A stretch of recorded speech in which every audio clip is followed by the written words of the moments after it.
De Boujdour, au bord de l'Atlantique, à Marbès à l'est, les Marocains ont édifié une ligne de défense de 1200 km de long. Gardée par 150 000 hommes, elle protège les mines de phosphate de Boukra et les villes d'El Ayoun et Smara. Selon un officier supérieur marocain récemment interviewé, les radars détectent tout ce qui bouge de 5 à 60 km.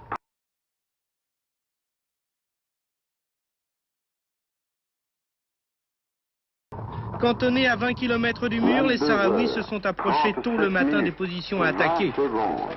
Leur insuffisance numérique et en armement est compensée par le fait que c'est à eux de prendre l'initiative sur une cible fixe qu'ils ont tout le loisir de repérer. Le terrain très accidenté les protège des radars.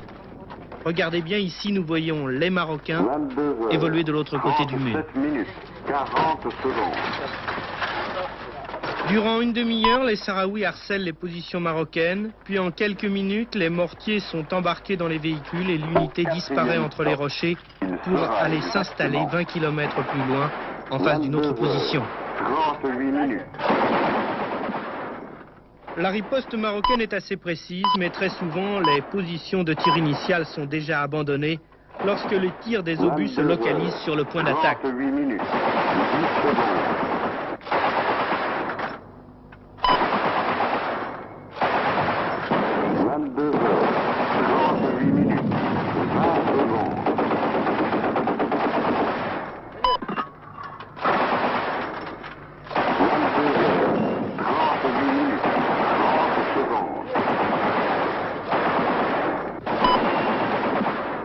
L'offensive terminée, le convoi regagne son cantonnement.